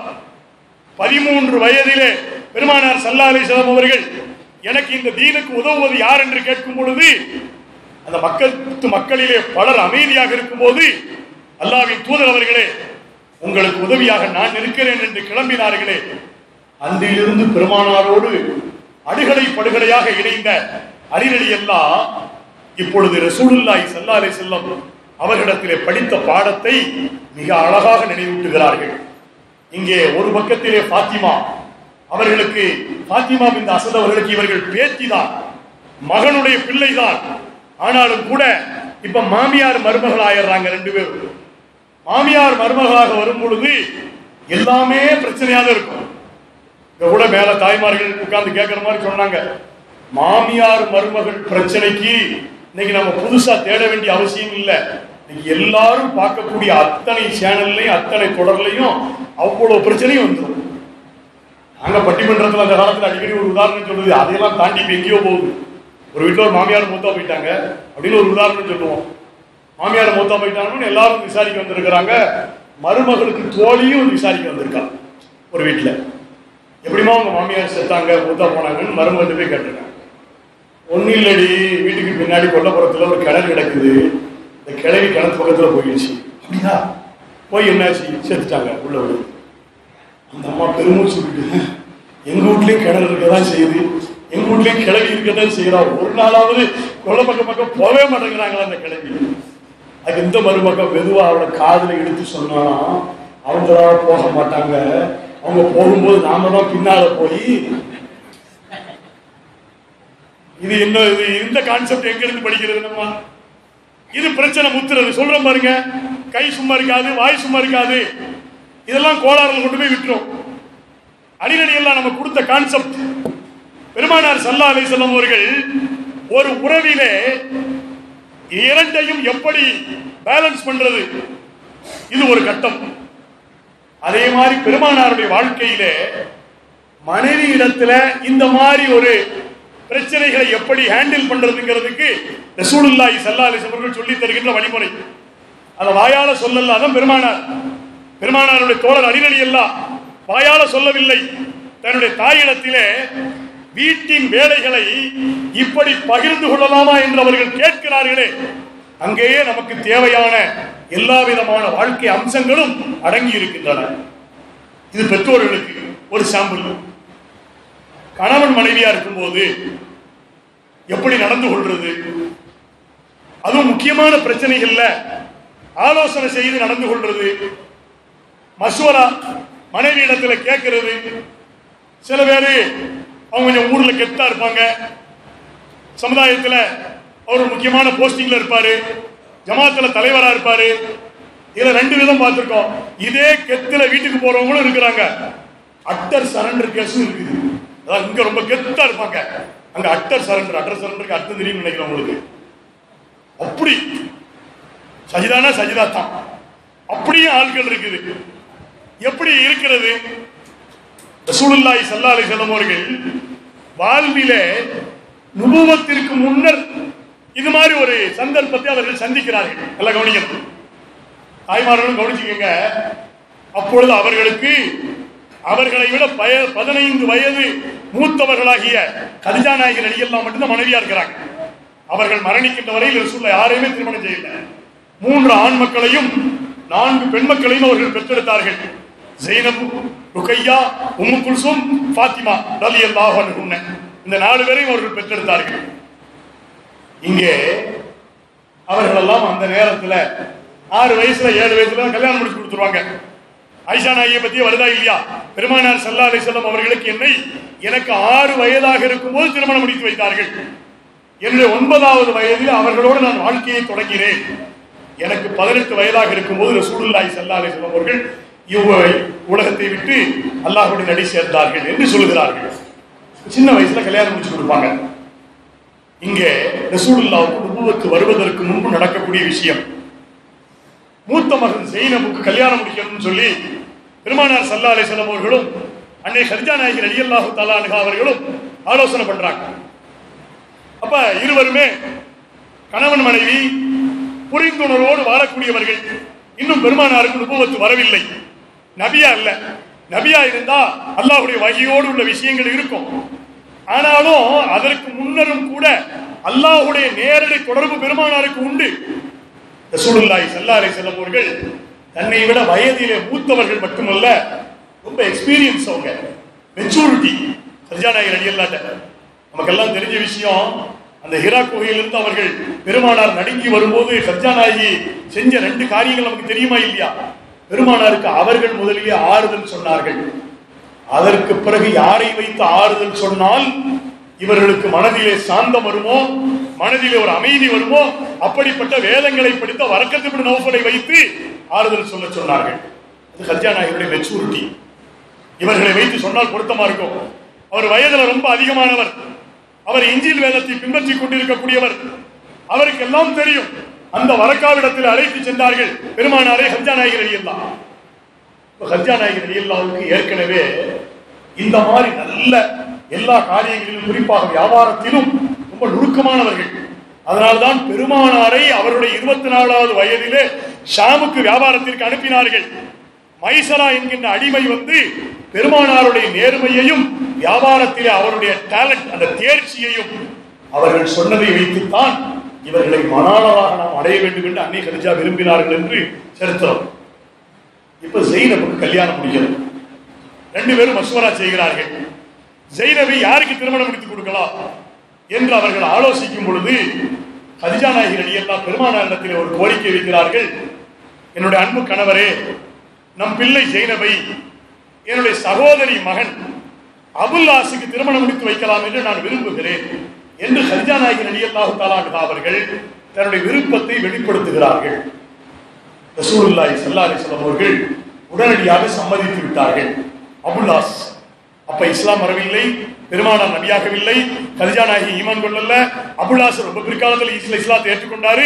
ஜெய்னப் என்கின்ற பெருமானாருடைய மூத்த மகள் கதீஜா நாயகியுடைய சகோதரி மகன் அபுல்லாஸுக்கு திருமணம் முடித்து கொடுக்கப்படுகிறார்கள். கல்யாணம் முடிஞ்சிருச்சு. அடுத்து ருக்கையாவும் உம்மு குல்சூமும் வயதிலே மிக நெருக்கமானவர்கள். இருவருக்கும் ஒரே நேரத்தில் கல்யாணம் முடித்து வைப்பதாக சரித்திரம். அடுத்த கல்யாணம் ருக்கையாவுக்கு உம்மு குல்சூமுக்கு நடக்க வேண்டியது இருக்கிறது. இப்பொழுது 2வது ஆலோசனை நடக்கிறது. தாய்மார்கள் கவனிக்கணும். முதல் ஆலோசனையில கதீஜா நாயகி ரலியல்லாஹு என்ன சொன்னாங்க? மூத்த புள்ள ஜெய்னபை என்னுடைய சகோதரி மகனை கட்டி வைக்கலாம்னாங்க. ரசூலுல்லாஹ் சம்மதிச்சாங்க, கல்யாணம் முடிச்சு வச்சாங்க. ருக்கையாவையும் உம்மு குல்சூமையும் திருமணம் முடித்து வைக்க வேண்டும். இருவருக்கும் யாரை மணாளர்களாக எடுப்பது என்று கேட்கும் பொழுது ஒரு ரிவாயத்திலே ஒரு அறிவிப்பிலே கதீஜா நாயகியே ஆலோசனை சொன்னதாக வருகிறது. இன்னொரு அறிவிப்பிலே பெருமானார் சொல்லுகிறார்கள், கதீஜா நாயகி ஏற்றுக்கொள்கிறார்கள். யார சொல்றாங்கன்னா, அந்த நேரத்திலே நுபுவத்தை அவர்கள் அடையாததால் அவருடைய பெரிய தகப்பர்களிலே ஒருவராக இருந்து பிற்காலத்திலே அல்லாஹ்வினுடைய சாபத்திற்கு ஆளான அபூ லஹபுடைய 2 பிள்ளைங்க இருக்கிறாங்க. அந்த இருவரையும் திருமணம் முடித்து வைப்பதற்கு ஆலோசனை நடத்தப்படுகிறது. இங்கே இந்த வரலாற்றில் கல்யாணம் எப்படி நடந்துச்சு, அது ரொம்ப ஜாம் நடந்துச்சா என்பதையெல்லாம் நான் சொல்வதற்கு இங்கே வரவில்லை. ஒரு காரியத்திலே கணவன் மனைவி இருவரும் உறவை எப்படி மெயின்டைன் பண்றது, உறவை பேணுவது அப்படின்னு தலைப்பை கொடுத்திருக்கிறாங்க. சாதாரணமான வார்த்தையா இருந்தாலும் கூட பேணுவது என்பது வாழ்க்கை முழுவதும் அதை அப்படியே கடைபிடித்துட்டே போகணும். அதெல்லாம் சும்மா அப்படி இந்த பஸ்ல ஏறக்கூடிய ட்ரெயின்ல ஏறக்கூடிய உறவுகள் அல்ல. இங்கே சொல்லப்படக்கூடிய உறவுகள் அத்தனையும் தாயா அவர்கள் சொர்க்கத்துக்கு வரையிலும் நம்முடைய செயல்பாடுகளோடு தொடர்புடையவர்கள். ஒழுங்கா வச்சிருந்தாதான் அந்த தாயினுடைய காலடியில சொர்க்கம் கிடைக்கும். மனைவியா இங்கே அவர்களை நன்றாக நடத்தினால்தான் அவர்களுடைய கையை பிடித்துக் கொண்டு சொர்க்கத்திற்குள்ளே போக முடியும். அது ஜன்னத்து தகுத்தாக்குதாமில் உம்மாத் என்று பெருமானார் சொன்னார்கள். அல்லாஹ் என்ன சொல்றான்? உதுகுலு அன்தும் அஸ்வாஜுக்கும் துஹுபரு. நாளை மறுமையிலே சுவனம் செல்லும் போது நீங்களும் உங்களுடைய ஜோடிகளும் கைகளை கோர்த்து கொண்டு செல்லுங்கள் என்று அல்லாஹ் சொல்லுகிறான். கைகோர்த்து செல்வதென்றால் எவ்வளவு இணக்கமாக வாழ்ந்திருந்தால் கைகோர்த்து செல்ல முடியும் நாளை மறுமையிலே. இங்க முதல் டிஸ்கஷன்ல ஜெய்னபுக்கு யாரு? கதீஜா நாயகியுடைய வழியில கவனிக்க வேண்டிய விஷயம் தான். அபுல்லாஸ் யார்? கதீஜா நாயகியுடைய சகோதரி மகன். ஒரு பெண் கதீஜா நாயகியுடைய வழியிலே மாப்பிள்ளை தேடப்படுகிறார் என்றால் அடுத்த கல்யாணத்திலே கதீஜா நாயகி ரலியல்லாஹு தஆலா அன்ஹா அவர்கள் உங்களுடைய பெரிய தகப்பனாருடைய 2 பிள்ளைகளுக்கும் இவர்களை திருமணம் முடித்து வைக்கலாம் என்ற ஆலோசனை சொல்லுகிறார்கள் என்றால் அன்னை கதீஜாவிற்கு பெருமானாருடைய நுபுவத்து வருவதற்கு முன்பே உறவுகளை பற்றி எல்லாம் பெருமானார் எல்லோருக்கும் உலகத்திற்கே எடுத்து சொல்வதற்கு முன்பு இந்த உறவை இப்படி பேணினால்தான் தங்களுடைய வாழ்க்கை முழுவதும் 2 பேரும் இணைந்து வாழ முடியும் என்கின்ற ஒரு அருமையான தியரிய கதீஜா நாயகி வாழ்க்கை தத்துவத்தை கதீஜா நாயகி ரலியல்லாஹு தஆலா அன்ஹா அப்பொழுதே சொல்லி காட்டுகிறார்கள், செயல்படுத்தி காட்டுகிறார்கள். அவங்க எந்த புக்கையும் படிக்கல, அவங்க எந்த ஹதீஸையும் படிக்கல, அவங்க எந்த வாழ்க்கை தத்துவத்தையும் படிக்கல. வாழ்க்கை அவர்கள் வாழ்ந்து பார்த்தார்கள். வாழ்ந்து பார்த்ததற்கு பிறகு இப்படி வாழ்ந்தால்தான் இந்த இணைப்பு கடைசி வரையில் நீடிக்க முடியும் என்பதை அவர்கள் புரிந்து கொண்டார்கள். அதனால் அன்னை கதீஜா நாயகி ரலியல்லாஹு தஆலா அன்ஹா அவர்கள் இந்த செய்தியை சொல்லுகிறார்கள். அவர்களுக்கு கல்யாணம் நடக்குது. இதுல ஆலோசனை தான் ரொம்ப முக்கியம். ஆலோசனையில கருத்து சொல்வது அதற்கு அடுத்த இடம். முதலில் நான் சொன்ன பாருங்க, நம்ம கெத்துள்ள ஆளா இருக்கலாம், ஆனால் மனைவி நம்முடைய வாழ்க்கை துணை. அது ஆங்கிலத்தில் எப்படி சொல்றாங்க, சில வார்த்தைகள் தமிழ்ல சொல்றதுக்கும் ஆங்கிலத்தில் சொல்றதுக்கு வித்தியாசம் இருக்கும். இந்த வயசை சொல்றது இருக்கு பாருங்க, ஒருத்தர் வயசு கேளுங்க, தமிழ்ல சொல்றதா இருந்தா எனக்கு இந்த மாசத்தோட 52 குறித்து 53 ஆரம்பிக்குது, 53 நடந்துகிட்டு இருக்குன்னு சொல்லுவாரு. அதே இங்கிலீஷ்காரங்கள்ட்ட கேளுங்க, 53 இஸ் ரன்னிங் அப்படின்னு சொல்லுவாங்க. நம்ம நடந்துகிட்டு இருக்குன்னு சொல்லுவோம். நமக்கு என்ன அப்படின்னா, வயசை போடாம தடுக்கிறதுல நமக்கு அப்படி ஒரு ஆசை. அவனுக்கு அதை பத்தி எல்லாம் கவனம் இல்லை, அவன் வேற மாதிரி லெவலு. அவன் வந்து வாக்கிங் சொல்றது இல்லை, வயசை 53 இஸ் ரன்னிங், ஓடிக்கிட்டு இருக்குன்னு சொல்றான். இதுல வார்த்தைகள் ரொம்ப முக்கியம். ஆலோசனை செய்யும் பொழுது அதுல ரொம்ப கவனமா இருக்கணும். மனைவி என்பது வாழ்க்கை துணை, வாழ்க்கை துணை அப்படின்னு சொல்றோம். ஆனால் அது ஆங்கிலத்தில் எப்படி சொல்றாங்க, லைஃப் பார்ட்னர். லைஃப் பார்ட்னர், வாழ்க்கை பங்காளி அப்படின்னு அர்த்தம். பங்காளின்னு என்ன பங்காளி, அவர்கள் எல்லா விதத்திலும் பங்காளி. உணர்ச்சியிலே, உணர்விலே, பொருளாதாரத்திலே, கோபத்திலே, துக்கத்திலே, மகிழ்ச்சியிலே, எல்லாவற்றிலும் பங்காளி. அதனால்தான் லைஃப் பார்ட்னர் மனைவி. ரசூலுல்லாஹி ஸல்லல்லாஹு அலைஹி வஸல்லம் அவர்கள் இந்த தியரி எல்லாம் போதிக்கிறதுக்கு முன்பே, அதான் முக்கியமான இடம். இதை ரசூலுல்லாஹ் உலகத்திற்கு போதித்ததற்கு பிறகு அவர்கள் செயல்படுத்தினார்கள் என்றால் அது வேற லெவல். இங்கே அவர்கள் நபியாகவில்லை, அன்னை கதீஜாவிற்கு எந்த நபியும் வழிகாட்டவில்லை. ஆனால் அவர்களுக்கு வாழ்க்கை தெரியும், வாழ தெரியும். அது முக்கியம். வாழ்க்கை தெரியும் என்பதை விட அவர்களுக்கு வாழ தெரியும். இன்று நமக்கு வாழ்க்கை தெரிகிறது, வாழ தெரியவில்லை. நம்மிலே படவில்லை. வாழ்க்கை தெரிகிறது அப்படி தெரியுமா, எப்படி வாழ வேண்டும் என்று புத்தகத்தை படிக்கிறவங்க சண்டை போட்டுக்கிறாங்க. எப்ப சண்டை போடுறா தெரியுமா, வாழ்க்கையிலே வாழ்க்கை துணையோடு நிம்மதியாக மகிழ்ச்சியாக வாழ்வது எப்படின்னு ஒரு புக்கு வருடம் படிச்சுட்டு இருக்கான். அவன் ஆழமா படிக்கும் போது இந்த அம்மா வந்து என்ன வேணும்னு கேட்பாங்க. என்ன வேணும்னா என்ன, வீட்டுல பொடிக்கிறதுக்கு என்ன வேணும். அவருக்கு எண்ணெயில கடுகு போட்டாதான் வெடிக்க, இவரே வெடிச்சிருவார். இந்த நேரத்துல தான் உனக்கு தேவைப்படுதா அப்படின்பாரு. அவர் என்ன புக்கு படிச்சுக்கிட்டு இருப்பாரு, வாழ்க்கை துணையோடு மகிழ்ச்சியாக வாழ்வது எப்படி அப்படின்னு படிச்சுக்கிட்டு இருப்பாரு. அப்பவே அவர் டென்ஷன் ஆகிடுவார், பிபி ஏறி. வாழ்க்கை நமக்கு தெரிகிறது, வாழ தெரியவில்லை. அவர்களுக்கு வாழ்க்கையை பற்றி அவர்கள் படிக்கவில்லை, ஆனால் வாழ தெரிந்தது அவர்களுக்கு. இதாங்க வித்தியாசம். இன்னைக்கு நம்ம எல்லாம் படிச்சிருக்கோம், எல்லாம் தெரியுது, வாழ தெரியுதா நமக்கு? அதனாலதான் இத்தனை பிரச்சனைகள். எவ்வளவு அழகா கொண்டு போயிட்டாங்க. 3 பிள்ளைங்க முடிஞ்சு போச்சு, 3 பேருடைய வாழ்க்கை லைஃப் செட்டில்டு. அதுக்கு பின்னாடி அல்லாஹ்வுடைய நாட்டம். அபூ லஹப் இஸ்லாத்துக்கு எதிரியாக மாறினான். ரசூலுல்லாஹ்வுடைய 2 மக்களையும் அவன் தலாக் கூட சொன்னான் தன்னுடைய பிள்ளைகிட்ட, அது வேற. அதனால அல்லாஹ் ஜல்ல ஷானஹு வ தஆலா ருக்கையாவுக்கு முதல்ல உஸ்மான், அவர்கள் மரணித்ததற்கு பிறகு உம்மு குல்சூமுக்கும் உஸ்மான் ரலியல்லாஹு அன்ஹு நூரைனாக அவர்கள் கிடைத்தார்கள் என்று சரித்திரம் சொல்கிறது. இப்படி ஒரு வாழ்க்கை அம்சத்தை அண்ணல் பெருமான் ஸல்லல்லாஹு அலைஹி வஸல்லம் அவர்கள் தன்னுடைய வாழ்க்கை துணையோடு வாழ்ந்து காட்டினார்கள். அப்போ ஒருவருக்கு தன்னுடைய வாழ்க்கை பிரச்சனைகளை பகிர்ந்து கொள்கின்ற இடத்திலே முதல் இடத்திலே தாய், அவரோட அத்தாவும் சேர்ந்து, பாப்பாவும் சேர்ந்து. 2வது கட்டத்திலே மனைவி. அது மாதிரி பெருமானார் ஸல்லல்லாஹு அலைஹி வஸல்லம் அவர்கள் தன்னுடைய தாய் இடத்திலே 4 பேரை வச்சு பார்த்தாங்க. ரசூலுல்லாஹ் எக்ஸ்ட்ரா 3 பேரை வச்சு பார்த்தாங்க.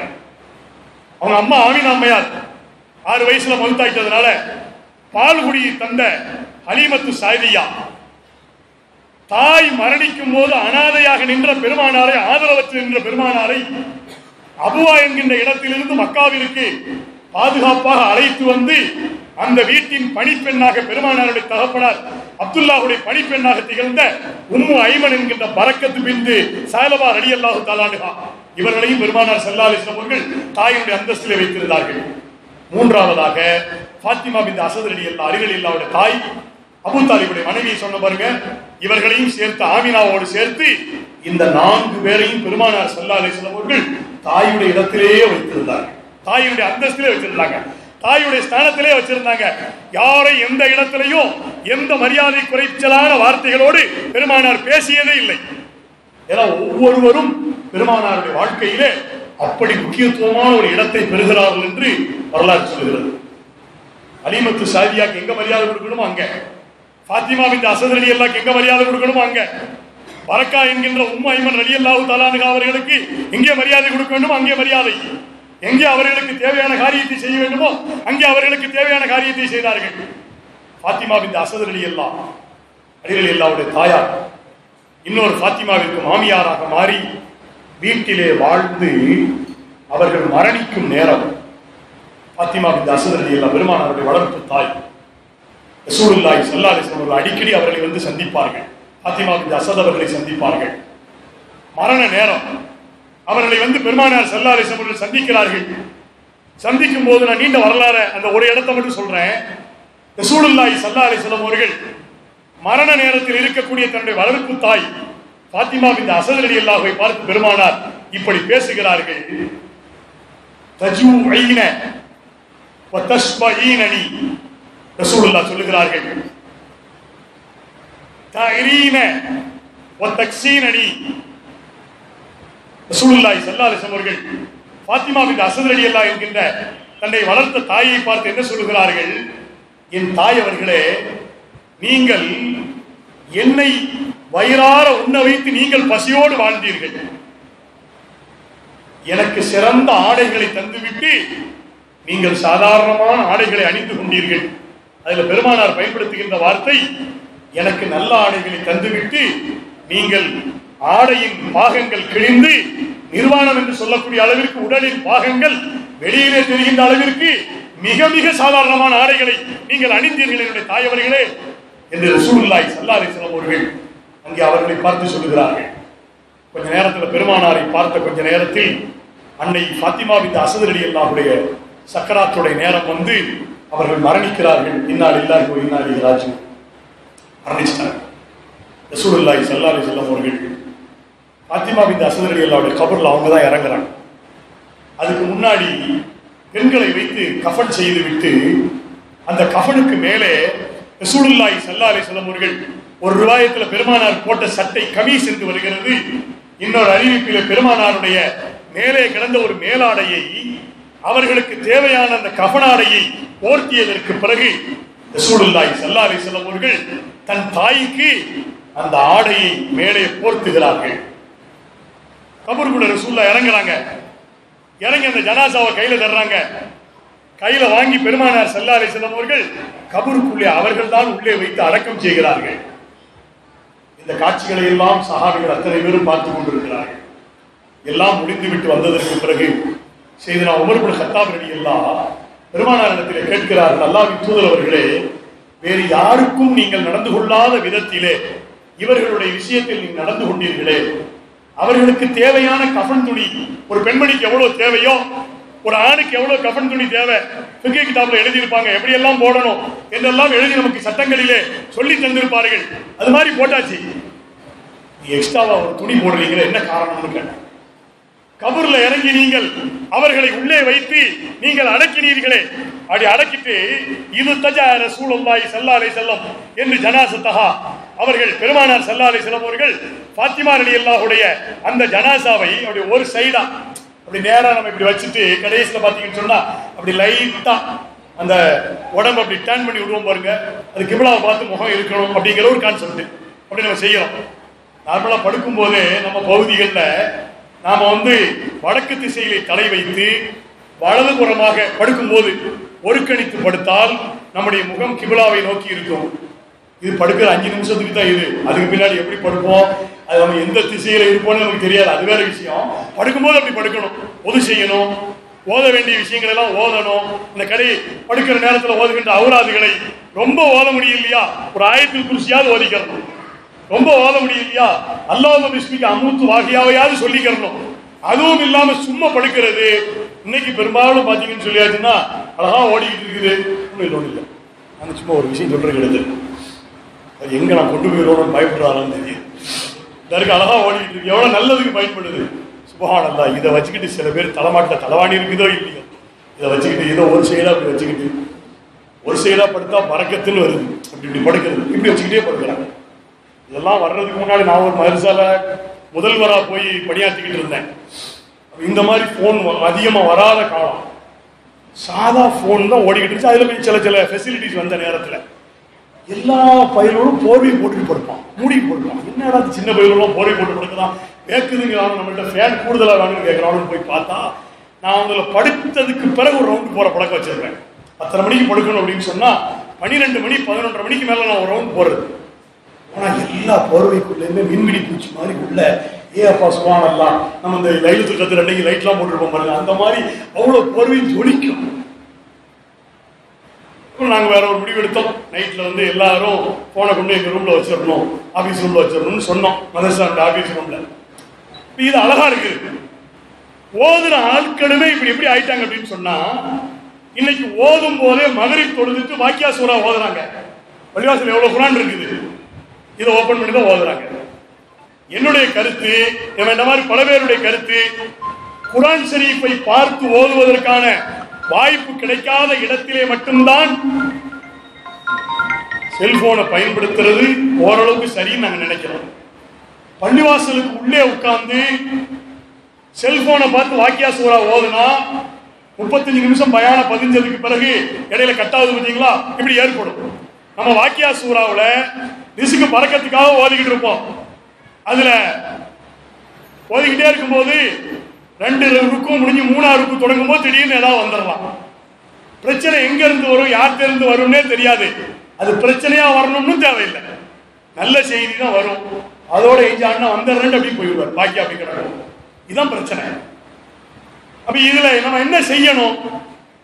நைட்ல படுக்கும்போது ஓதிட்டு படுக்கிறது, அதுதான் சொல்ல வந்தேன். இரவிலே படுக்கும்போது ஒரு சைடா படுக்கிறது, வடக்கு திசையிலே தலை, வலதுபுறமாக படுப்பது, கிபிலாவை நோக்கி முகம் இருப்பது, இவ்வளவு அழகான முறை. ரசூலுல்லாஹி ஸல்லல்லாஹு அலைஹி வஸல்லம் அவர்கள் அப்படி ஒரு சைடு அந்த திருப்புறாங்க அவங்களுடைய ஜனாசாவை. எல்லாம் முடிஞ்சதுக்கு பிறகு சஹாபிகள் ஆச்சரியத்தோடு பார்த்தவர்கள் உமர் ரலியல்லாஹு மூலமாக கேள்வியை ஸ்டார்ட் பண்றாங்க. உமர் ரலியல்லாஹு தான் ரைஸ் பண்றாங்க, கேள்வி கொஸ்டின் ரைஸ் பண்றாங்க. அல்லாஹ்வின் தூதர் அவர்களே, வித்தியாசமா செய்தீங்கள் என்ன அப்படின்னு கேட்ட உடனே ரசூலுல்லாஹி ஸல்லல்லாஹு அலைஹி வஸல்லம் அவர்கள் அந்த விஷயத்தை தான் திரும்ப சொல்றாங்க. என் தாய், அவங்களுக்கு எத்தனை பிள்ளைங்க இருந்தாங்க? அவங்களுக்கு 4 ஆம்பளை பிள்ளைங்க, 3 பொம்பளை பிள்ளைங்க. யாருக்கு? ஃபாத்திமா பின்த் அஸ்த் ரலியல்லாஹு, அபூ தாலிப் அவர்களுக்கு 4 ஆம்பளை பிள்ளைங்க. உக்கைல்னு ஒருத்தர் இருந்தாரு, ஜாஃபர் இருந்தாரு, அலி ரலியல்லாஹு இருந்தாங்க, தாலிப் இருந்தார். தாலிப் வச்சு அவர்களுக்கு அபூ தாலிப்னே பேர். அப்புறம் உம்முஹானி இருந்தாங்க, இன்னும் 2 பேர். அவங்க பேர் அடிக்கடி பார்க்கறது இல்லை, அதனால வாயில வரமாட்டேங்க. மொத்தம் 3 பெண் குழந்தைகள், 4 ஆண் குழந்தைகள், 7 பேர். அந்த 7 பேருக்கு மேலாக என் பெருமான் ஸல்லல்லாஹு அலைஹி வஸல்லம் அவர்களை தன்னுடைய மூத்த குழந்தையாக வைத்து ஃபாத்திமா பின்த் அஸ்த் ரலியல்லாஹு வளர்த்தெடுத்தார்கள். அவர்களுக்கு தேவையான எல்லா காரியங்களையும் செய்து கொடுத்தார்கள். ரசூலுல்லாஹ் சொன்னாங்க பாருங்க, நீங்கள் கந்தல் ஆடை அணிந்து கொண்டு கண்கொள்ளா காட்சியாக என்னை நீங்கள் ஆடை அணிவித்து பார்த்தீர்களே என்று சொன்னார்களே. ரசூலுல்லாஹ் சொன்னார்கள், என் தாய்க்கு சோனத்தின் ஆடையை நான் போர்த்தினேன் என்று தஹா நபி ஸல்லல்லாஹு அலைஹி வஸல்லம் சொல்கிறார். என் தாய், அவர்களுக்கு சோனத்தின் ஆடை, பெருமானாருடைய ஆடை கிடைத்து விட்டால் அது சோனத்தினுடைய சுந்துசு இஸ்தபரக் அல்லாஹ் அல்லாஹ் சொல்றான் பாருங்க. சோனத்து ஆடை 2 ஆடை இருக்கு, 2 பட்டாடை. ஒன்னு மெல்லிய பட்டாடை, இன்னொன்னு கனமான பட்டாடை. 2மே பட்டாடை தான் ஆண்களுக்கு, பெண்களுக்கும் சரி. என் தாய்க்கு நான் சோனத்து ஆடை அணிவித்தேன் என்று பெருமானார் ஸல்லல்லாஹு அலைஹி வஸல்லம் சொல்கிறார். கபர்ல அப்படி செஞ்சிகள் இல்ல, கபருடைய எல்லா காரியங்களும் லேசாகணும் என்று சொல்லி என்னுடைய தாய்க்கு நான் அந்த ஏற்பாட்டை செய்தேன் என்று பெருமானார் ஸல்லல்லாஹு அலைஹி வஸல்லம் சொல்கிறார்கள். இவ்வளவு சொன்னதுக்கு பிறகு முன்கர் நக்கீர் வந்தாங்களாங்கிறது தெரியல. இதை கன்ஃபார்ம் பண்ணணும்னா ஃபாத்திமா பின்த் அஸ்த் தான் வரணும், வர முடியாது. முன்கர் நக்கீர் பெருமானார் இவ்வளவு நின்று பெருமானார் அடக்கின ஒரு கபர்ல முன்கர் நக்கீர் வந்தாங்களா?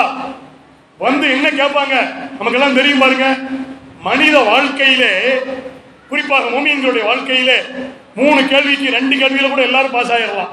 என்ன அப்படின்னு சொன்னா, அல்லாஹ்வை ரப்பு யாருன்னு கேட்டா அல்லாஹ், எல்லா கொள்கைக்காரங்களும் அதுல பிரச்சனை இல்லை. உன்னுடைய மார்க்கம் எது? இஸ்லாம்.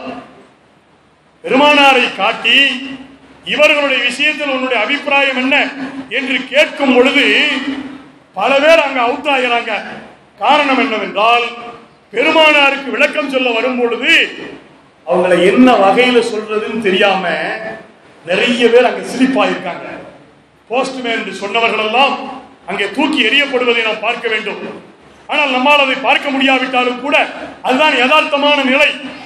பெருமானாருடைய விஷயத்திலே தான் நிறைய பேர் சருகி போய்விடுவார்கள் என்று வரலாறு சொல்கிறது. அல்லாஹ் ஜல்ல ஷானஹு வ தஆலா 3 கேள்விகளுக்குமே நம்மளை சரியா அல்லாஹ் பதில் சொல்ல வைப்பானாக. அதனாலதான் என்ன பண்றாங்க அப்படின்னா நிறைய ஊர்கள்ல தல்கீன் அப்படின்னு ஒன்று ஓதுற பழக்கம். தலைமாட்டில் உட்காந்து தல்கீன்ல அதுல என்னன்னா இந்த 3 தான் முக்கியமான விஷயம். நம்ம ஊர்கள்ல நிறைய சொல்லி கொடுக்குறாங்க. எங்க ஊர்ல ஒரு தல்கீன் பிரச்சனை வந்துச்சு, ஓதணுமா வேண்டாமான்னு பிரச்சனை வந்துச்சு. நான் சொன்னேன் ஓதணும், என்னுடைய கருத்து. நான் நிறைய சொல்லி கொடுக்குறாரு, அவருக்கு மனப்பாடம் வருமானு தெரியல. இந்த ஹதீஸ்ல வர்ற 3ஓட நிறுத்திக்கிட்டா போதும்னு நினைக்கிறேன். மண் ரப்புக்க ஒமா தீனுக்க ஒமன் நபியுக்க. இந்த 3 கபரிலே அதான் சொர்க்க பூங்கா. என் தாய்க்கு சொர்க்க பூங்காவை நான் அங்கே தயாரித்து கொடுத்து விட்டிருக்கிறேன் என்று ரசூலுல்லாஹி ஸல்லல்லாஹு அலைஹி வஸல்லம் அவர்கள் சொல்லுகிறார்கள் என்றால் எங்க வச்சு பார்க்கிறாங்க? பாத்திமா பின்த் அஸத் அவர்களை ஆமீனாவின் ஆசனத்திலே வைத்து ஆமீனாவுடைய அந்த அந்தஸ்திலே வைத்து பார்க்கிறார்கள் பெருமானார் ஸல்லல்லாஹு அலைஹி வஸல்லம் அவர்கள். ஏனென்றால் தன்னுடைய வாழ்விலே ஆமீனா அம்மா அவர்களுக்கு அப்படி ஒரு இடத்தை கொடுக்க முடியாத நிலையில் பெருமானார் இருந்தார்கள். ஏன் தெரியுமா? அந்த இடத்துல இப்போ பாத்திமா பின்த் அஸத வச்சாங்க. ரசூலுல்லாஹி ஸல்லல்லாஹு அலைஹி வஸல்லம் 6வது வயதிலே அவர்கள் மதீனாவில் இருந்து வரும்பொழுது அபுவா என்கின்ற இடத்தில் ஆமினா மேல வஃபாத்தானார்கள் என்பது நமக்கு எல்லாம் தெரிந்த செய்தி. வருஷம் மதீனாவுக்கு போவாங்க. அப்துல்லா இறந்தது மதீனாவில். ஷாம்ல இருந்து வியாபாரத்தை முடிச்சுட்டு மதீனா வழியாக தான் மக்காக்கு வரணும். இதான் ரூட்டு. மக்கால இருந்து மதீனா வழியாக தான் ஷாமுக்கு போகணும். அதாவது மக்கா தெற்க இருக்குது, மதீனா வடக்க இருக்குது, ஷாம் அதை விட வடக்க இருக்கு. பைத்துல் முகத்தஸ் அதே மாதிரி வடக்க இருக்குது. ஷாம்ல இருந்து ரிட்டர்ன் வரும்போது தெற்க பார்த்து வரணும். முதல்ல மதீனாவுக்கு வந்துட்டு அதுக்கப்புறம் மக்காவுக்கு வரணும். இதுல என்ன அப்படின்னு சொன்னா, மக்கா என்பது மதீனா என்பது அப்துல்லாவினுடைய மனைவி ஆமினா அம்மையாருடைய ஊர். அவங்களுக்கு மட்டும் இல்ல, அவங்க அப்பா அப்துல் முத்தலிப் இருந்தார் பாருங்க. அப்துல் முத்தலிப் கடைசியா ஒரு பிள்ளைய அப்துல்லா கல்யாணம் முடிக்கும் போது ஒரு அம்மாவை கட்டியிருக்காரு, ஹாலான்னு ஒரு அம்மாவை கட்டியிருக்கிறாரு. அவரு அந்த வழியா வந்திருக்காரு. வரும்போது அப்துல்லாக்கு இங்க பொண்ணு பேசி எல்லாம்னு போயிருக்காரு. வகப்புடைய மகள் ஆமினாவை பேசி எல்லாம் சொல்லியிருக்கிறாங்க. அப்போ வகப்புக்கு அண்ணன் ஒருத்தர் இருந்திருக்கிறார், அவருடைய புள்ள ஒரு அம்மா இருந்திருக்குது. அதை என்ன செய்ய, நானே முடிச்சுக்கிறேன்னு சொல்லிட்டாரு. அவர் கல்யாணம் முடிச்சிருக்காரு. அவர் அந்த நேரத்தில் ஒரு கல்யாணம் முடிச்சு அதுக்கு அம்சாரணி எல்லாம் பிறந்தாங்கன்னு வருது. அப்துல் முத்தலிபுக்கு அந்த மனைவியினுடைய ஊரு, அம்சார் அலில்லாவுக்கு தாய்மாமனுடைய ஊரு, பெருமானாருக்கு தாய்மாமா ஊரு. அப்துல்லா அங்கே வைத்து அவர்கள் ரிட்டர்ன் ஜேர்னியில அவங்க மரணித்து விட்டார்கள். அங்க அவங்க அடக்கம் செய்யப்பட்டார்கள். ஆமினா அம்மையார் வருடத்திற்கு ஒரு முறை அங்கே சென்று கணவனுடைய அந்த கபரை ஜியாரத் செய்துவிட்டு தன்னுடைய அண்ணன் தம்பிகளை எல்லாம் உறவுகளை எல்லாம் பார்த்து விட்டு வருவார்கள் என்று வரலாறு சொல்லுகிறது. உறவுகளை பேணுவதை பற்றி உத்தம நபி ஸல்லல்லாஹு அலைஹி வஸல்லம் அவர்கள் உலகத்திற்கு சொன்னது அவருடைய நுபுவத்திற்கு பிறகு. அந்த பெருமானார் கை குழந்தையாக இருக்கும் போது அவர்களின் தாயார் ஆமினா அவர்கள் அகில உலகத்திற்கே இதை வாழ்க்கையாக தந்தார்கள். என் தாய் மாமன், என்னுடைய பிள்ளைக்கு தாய் மாமனை, என்னுடைய சகோதரர்களை, என்னுடைய அக்கா தங்கைகளை நான் பார்த்து விட்டு வருவதற்காக மதீனா செல்கிறேன் என்று அவர்கள் கிளம்புகிறார்களே, இதை மெயின்டைன் பண்றது. உறவுகளை பேணுவதுன்னு சொல்றோம் பாருங்க. வருஷம் அங்க போயிடுவாங்க. சரி, இந்த வருஷம் போயிட்டு வரும்போது நான் விஷயத்துக்கு வர்றேன். 6வது வருஷம் ரசூலுல்லாஹ் அழைச்சிட்டு போயிருக்காங்க. ஒரு 2-3 வருஷம் அவங்க அலிமாவுடைய வீட்டில் இருந்தனால கூட்டு போடலன்னு வருது. 6வது ஒரு வயசு பெருமானாருக்கு அங்க போயிட்டு திரும்ப வரும்போது மதீனாவை தாண்டி வரும்போது அபுவாங்கிற இடத்துல அவர்களுக்கு உடல்நிலை சரியில்லாமல் ஆகிட்டு. யாருக்கு? ஆமினா அம்மையார். கூட யார் இருக்கா? அப்துல்லாவுடைய அடிமை பெண். நான் சொன்ன பாருங்க, இந்த பரக்கா உம்மு ஐமன் ரலியல்லாஹு தஆலா அன்ஹா அவர்கள் இருக்காங்க. அவங்க ஓரளவுக்கு மீடியமான வயசுக்காரங்க. அவங்க தான் பணிப்பெண், குடும்பத்தினுடைய பணிப்பெண். பெருமானார் ஸல்லல்லாஹு அலைஹி வஸல்லம் தகப்பனார் இறக்கும் போது 5 ஆடுகள் 5 ஒட்டகங்கள் ஒரு பணிப்பெண், இதான் அவர்களுக்கு சொத்து. அப்துல்லாவுக்கு தனிப்பட்ட சொத்து. குடும்பத்துல பல பேர் இருக்காங்க. அபூ லஹப் இருக்காரு, அப்பாஸ் இருந்தாங்க, அபூ தாலிப் இருந்தாங்க, ஹாரிஸ் இருந்தார், நிறைய பேர் இருந்தாங்க, எல்லாரும் இருந்தாங்க. அவங்க மாமியார்கள் சஃபியா இருந்தாங்க, உமைமா இருந்தாங்க, எல்லாரும் இருந்தாங்க. இவர்களுடைய ஓன் ப்ராப்பர்ட்டி அப்துல்லாவுக்கு 5 ஒட்டகங்கள், 5 ஆடுகள், ஒரு பணிப்பெண், எல்லாம் ஆமினாவிற்கும் அண்ணல் பெருமானாருக்கும் சொந்தமாக வந்து விட்டன. பணிப்பெண் இருக்காங்க. ஆமினாவுக்கு உடல்நிலை சரியில்லாம ஆகுது. அபுவாட வச்சு ஒன்றும் பண்ண முடியாது. டாக்டர் கிடைக்க மாட்டாரு, ஆம்புலன்ஸ் கிடைக்காது, 108 கிடைக்காது, ஒன்றும் கிடைக்காது. மருந்து கொடுக்க முடியாது, பிபி பார்க்க முடியாது, சுகர் பார்க்க முடியாது, கொலஸ்ட்ரால் செக் பண்ணி ஹார்ட் பீட் பார்க்க முடியாது, ஒன்றும் எதுவுமே முடியாது. No chance. இப்படி இருக்காங்க. கொஞ்சம் கொஞ்சமா டவுன் ஆகுது. அவர்கள் அங்கே மரணித்தார் இருக்காங்க. மரணிக்கிறதுக்கு முன்பு அவர்கள் என்ன பேசிக்கிட்டாங்கன்னு வரலாற்று ஒரு செய்தி வருது. இந்த செய்திக்கு முன்னர் நான் இன்னொரு விஷயத்தை கொண்டு போறேன். பெருமானார் ஸல்லல்லாஹு அலைஹி வஸல்லம் அவர்கள் 6 வயதிலே இந்த சூழ்நிலை என்றால், அதற்கு பிறகு அவர்கள் மக்காவிலே வாழ்ந்து ஹதிஜாவை திருமணம் முடித்து 40 வயதில் நபியாகி 53வது வயதில் மதீனாவிற்கு வந்து அதுக்கு பிறகு நிறைய சண்டை காட்சிகளை பிரச்சனைகளை எல்லாம் சந்தித்து சமுதாயத்தை வளர்த்து தீனை வளர்த்தவர்கள் ஃபத்ஹு மக்கா வெற்றிக்கு வருகிறார்கள். அதற்கு அடுத்த வருடம் அவர்கள் அஜ்ஜத்துல் விதா, அதற்கு 2 வருடங்கள் கழித்து ஹிஜ்ரி 10 பெருமானார் ஸல்லல்லாஹு அலைஹி வஸல்லம் அஜ்ஜத்துல் விதாவிற்கு வருகிறார்கள். அப்பொழுது ரசூலுல்லாஹி ஸல்லல்லாஹு அலைஹி வஸல்லம் அவர்களுக்கு 62 வயது. 6 வயசுல அம்மாவை இறக்குறாங்க. 62வது வயதுல பெருமானார் ஸல்லல்லாஹு அலைஹி வஸல்லம் அஜ்ஜத்துல் விதாவுக்கு வரும்போது ஒரு நிகழ்ச்சி எழுதுறாங்க. இந்த அபுவாவோட வந்த பெருமானார் ஸல்லல்லாஹு அலைஹி வஸல்லம் அவர்கள் அந்த இடத்துல இறங்கி 2 ரக்காத்து தொழுறாங்க.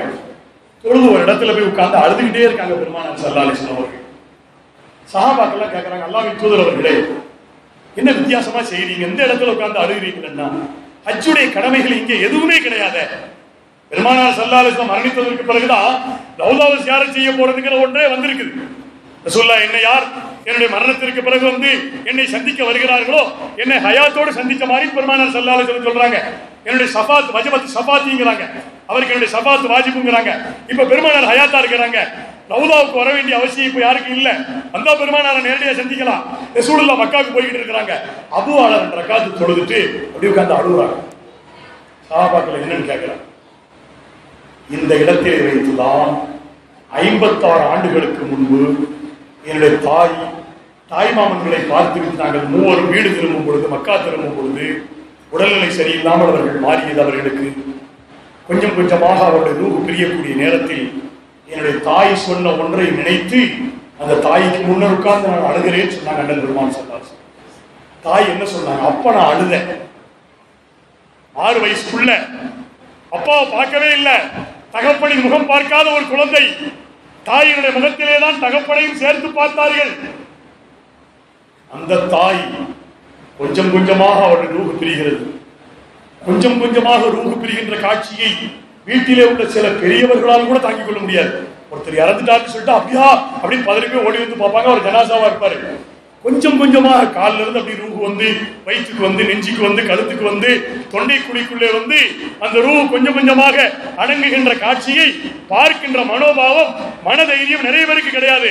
இங்க 6 வயது பெருமானாருக்கு ஆறுதல் சொல்வதற்கு ஆள் இல்லாத நேரத்தில் இந்த காட்சியை பார்க்கிறார். ஆமினாவுக்கு அந்த நிலையை பார்க்கிறார். அழுதாங்க. ஆமினா சொன்னாங்களாம், மகனை நீ அழக்கூடாதுமான்னு சொன்னாங்க. அழாம எப்படி இருக்க முடியும், நீ அழக்கூடாதுமான்னு சொன்னாங்க. சொல்லிட்டு சொன்னாங்களாம், உன்னை நானும் உங்க அப்பாவும் அனாதையா விட்டுட்டு போற மாதிரி ஆதரவற்று நாங்கள் விட்டுட்டு செல்வதாக நீ நினைக்க வேண்டாம் மகனே. உன்னை நான் இந்த உலகத்தின் ஒளியாக விட்டு செல்கிறேன். நீ இந்த உலகத்திற்கு ஒளியாக வருவாய். உலகத்திற்கே உன்னுடைய ஒளியில இருந்துதான் எல்லா விதமான சுப செய்தியும் கிடைக்கும். இது யார் ஆமினாவுக்கு இதை சொல்லிக் கொடுத்தது?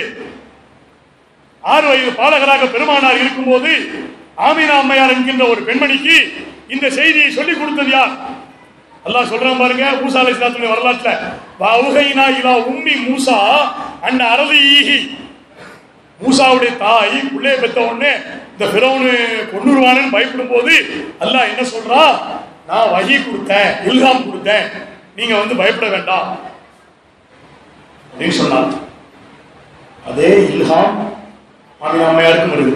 மகனே, நீ அழக்கூடாது, உன்னிடத்தில் ஒரு ஒளி தெரிகிறது, உன்னை உலகத்திற்கே ஒளியாக நான் விட்டு செல்கிறேன் என்று என் தாய் ஆமினா அம்மையார் சொன்னார்கள். 56 ஆண்டுகள் கழித்து இன்றைக்கு அந்த கபரை நான் கிராஸ் பண்ணும் பொழுது நான் ஹஜ்ஜிக்கு செல்கிறேன். அன்றைக்கு எவ்வளவு ஒரே ஒரு பணிப்பெண் தான் இருந்தாங்க. நீங்க 1,00,000 பேர் கூட இருக்கீங்க. என் தாய் சொன்ன அந்த ஒளியை நான் இப்பொழுது புரிந்து கொள்கிறேன் என்று ரசூலுல்லாஹி ஸல்லல்லாஹு அலைஹி வஸல்லம் அவர்கள் சொல்லி அந்த நன்றிக்காக நான் அழுகிறேன்னு சொல்றாங்க. ரசூலுல்லாஹி நன்றிக்காக அழுகிறேன். என் தாய் அந்த நேரத்தில் எப்படி சொன்னாங்க, என் மனசுல இந்த செய்தி ஆழமா பதிந்திருந்தது. அந்த நன்றிக்காக அழுகிறேன். இன்னும் நிறைய நிறைய தாயும் மனைவியை மட்டும் இங்கே தொட்டு இருக்கிறேன். அந்த தாகா நபி ஸல்லல்லாஹு அலைஹி வஸல்லம் அவர்கள் மக்காவை சுற்றி வாழ்ந்த, மதீனாவை சுற்றி வாழ்ந்த அத்தனை மக்களோடும் யாரிடத்தில் எந்த உறவை பேண வேண்டுமோ, யாரிடத்தில் எந்த உறவை கட்டி காக்க வேண்டுமோ, அது எந்த மதத்தை சார்ந்தவராக இருந்தாலும், அவர் எந்த இனத்தை சார்ந்தவராக இருந்தாலும், அவர் எந்த பிரிவை சார்ந்தவராக இருந்தாலும், எந்த குலத்தை சார்ந்தவராக இருந்தாலும், அவர் இஸ்லாத்தை ஏற்றுக்கொண்டாலும் சரி, ஏற்றுக்கொள்ளாவிட்டாலும் சரி, சண்டையிடாமல் வாழுகிறாரா அவரோடு ரசூலுல்லாஹி ஸல்லல்லாஹு அலைஹி வஸல்லம் அவர்கள் உறவை வளர்த்தார்கள் என்பதற்கு யூத குலத்தினுடைய பனி குறைலாக்களோடு ரசூலுல்லாஹ் உறவு வைத்திருந்தார்கள் என்று சரித்திரம் சொல்கிறது. பனு குறைலா யூத இனத்தை சார்ந்தவர்கள். அப்படி ரசூலுல்லாஹ் எல்லா மதத்தை சார்ந்தவர், எல்லா இனத்தை சார்ந்தவரோடு உறவை மேம்படுத்தினார்கள். அவர்கள் பாதுகாத்து வாழ்ந்தார்கள் என்பதற்கான சான்றுகள் வரலாறு நெடுகிலும் இருக்கின்றன. நான் இங்கே தொட்டு சென்றது சில விஷயங்களாக இருக்கலாம், இதற்குள்ளே ஆயிரம் விஷயங்கள் இருக்கின்றன. அது மீளாத சந்தர்ப்பங்கள்ல ஒரு தலைப்பின் கீழே சில செய்திகளை பரிமாறுவது மட்டும்தான் எங்களுடைய பொறுப்பு. அதை வைத்துக் கொண்டு சிந்திப்பதும் அதை செயலாற்றுவதற்கும் அதை யோசிப்பதற்குமான ஒரு அவகாசம் உங்களுக்கு தரப்படுகிறது. எல்லாம் அல்லாஹ் ஜல்ல ஷானஹு வ தஆலா நம்முடைய உறவுகளை, நம்முடைய நட்பை, நம்மை சார்ந்தவர்களை எப்படி நாம் பேணி வாழ வேண்டும் என்று நாம் இந்த பாடங்களிலிருந்து தெரிந்து கொள்கிறோமோ அப்படி வாழ்கின்ற நசீபையும் தௌஃபீக்கையும் அல்லாஹ் எல்லோருக்கும் தந்தல் புரிவானாக என்று சொல்லி, இந்த ஒரு சிறந்த வாய்ப்பை எனக்கு வழங்கிய நம்முடைய ஜமாத்துல் உலமாவை சார்ந்த நெல்லிக்குப்பம் பகுதி உலமா பெருமக்களுக்கும், இன்றைக்கு இந்த பள்ளியில் அதை ஏற்பாடு செய்வதற்கு ஒத்துழைத்த மஸ்ஜிதுல் கரீம் நிர்வாகிகள், வந்திருக்கின்ற அத்தனை பெருமக்களுக்கும் தாய்மார்களுக்கும் என்னுடைய நன்றியை சொல்லி ஜஸாக்கல்லாஹ், அல்லாஹ் ஜல்ல ஷானஹு வ தஆலா எல்லோருக்கும் நற்கூலி தருவானாக என்று சொல்லி மீண்டும் ஒரு முறை என்னுடைய சலாமை சொல்லி நிறைவு செய்கின்றேன். அஸ்ஸலாமு அலைக்கும் வரஹ்மத்துல்லாஹி வ பரகாத்துஹு.